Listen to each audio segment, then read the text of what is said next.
All right, so check this out. I got some really cool guests today. And so the first guest caller today on the line is going to be Alex Jones. Awesome. That's awesome. So Alex Jones, you are on the air. Go ahead. Woo! Oh. How's it going?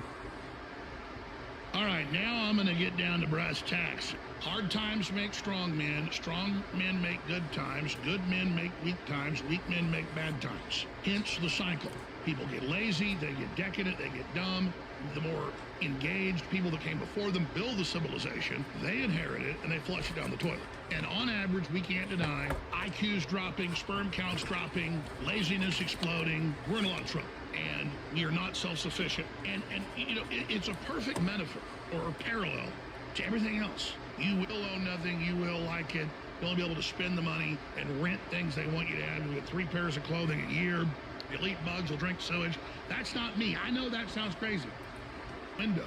You want a nice house and a 2-car garage and a swimming pool and health care and take care of your family and go on a couple of vacations. No.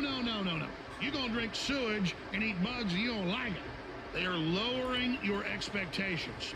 And so they're coming to the end of their big globalist bubble.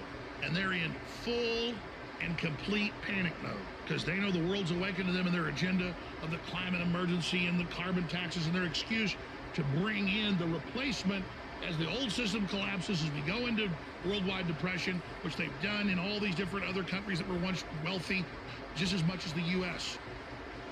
Oh, right. Like Argentina and Venezuela actually had excellent economies until they became socialists and started doing Marxism. I mean, we've gone through this once. You think we would have learned our lessons, but no, we refuse to. And so at this point, it's hilarious and comical. It's a jest. It's twisted in many ways. It's a joke.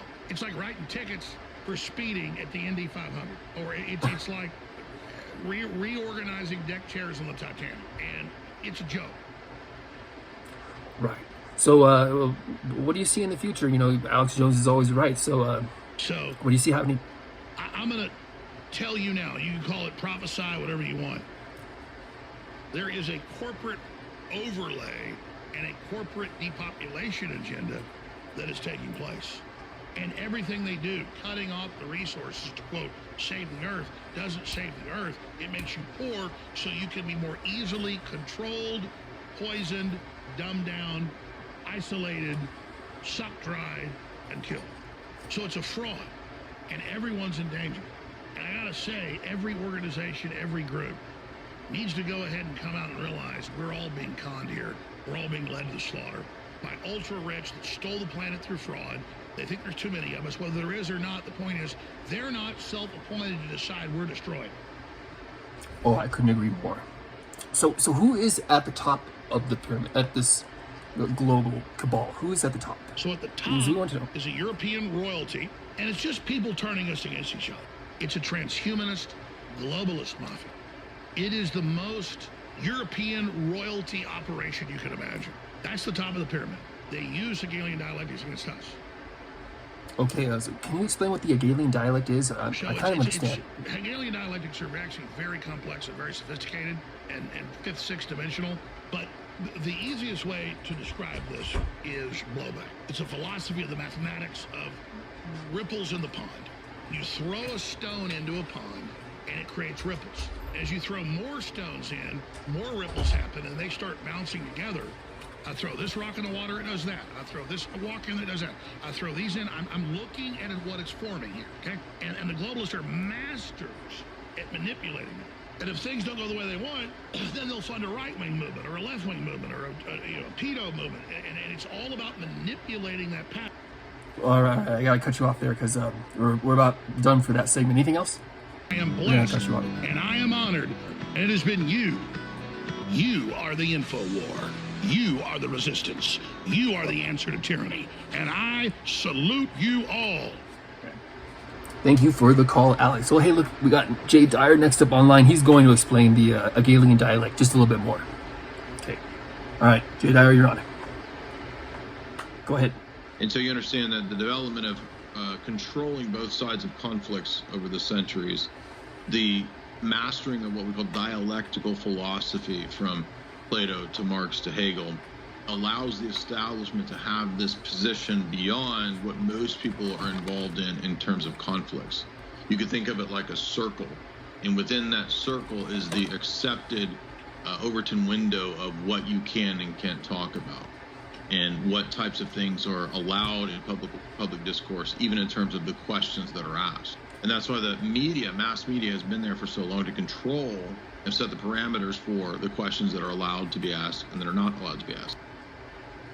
So all you're saying is basically social media as a whole is the Hegelian dialectic. Basically, all of modernity is premised on liberalism. And so there's a cloak of freedom and liberty that's actually a tool for social control. Telling children, telling people that you can be and identify as whatever you want to is a method of destruction and control that is intentional. It is a weapon. Tavistock developed it. It's not good-hearted liberals that want to do right and want to help people. Maybe at the lower levels, there's people who, the normies out there, maybe they operate that way. Yeah. But at the higher levels, this is 4th, 5th, 6th generation hybrid warfare. It's intentional destruction of what came before. Oh, wow. All right, I'm going to have to cut you off. Intentional destruction of what came before. That's, I mean, it doesn't take a genius to look around and see that is precisely what's happening right now. And so, oh, look at that. We got David Icke is our third guest. David Icke, you are on. Go ahead. In our human world, we're seeing more and more and more AI technology coming into our reality. It's taking over our reality. And that is simply an expression of astral AI.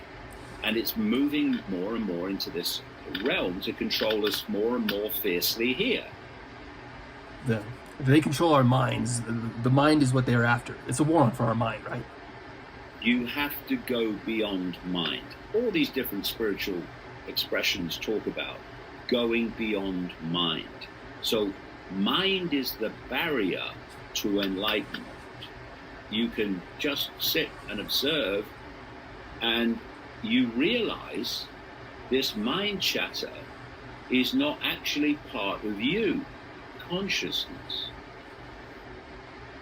Would that mean that I've always suspected before that the radio is psychic now, or there's psychic radio? What's the whole? So my question was, okay, you've got to get across this mind, yeah, to get enlightenment, yeah. Well, what the hell is mind then? What is it? What is this barrier you talk about? Let's look for tangible reasons why that is. What we call mind is AI.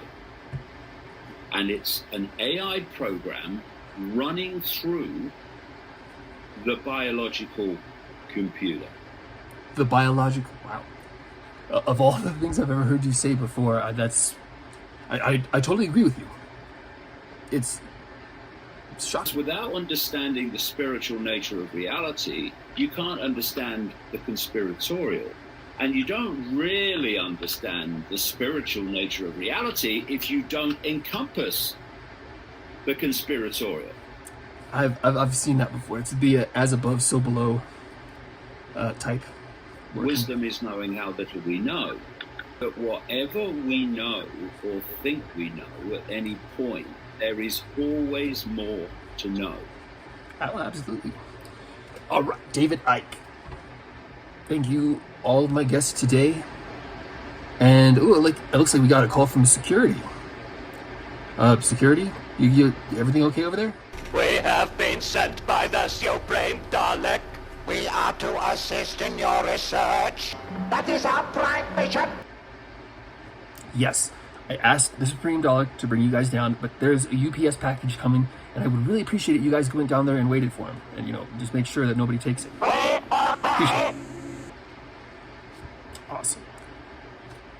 Well, so anyway, that's gonna do it for me. This was really just a test to see how this type of show idea works or not. taking calls Nothing from must interfere with the true destiny of the Daleks. guys. You must be Guys, is UPS there? exterminated. Alex, Exterminated. don't.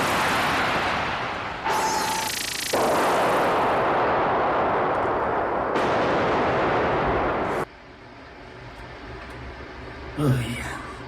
I hope you guys are happy now. I think they just fried the UPS guy.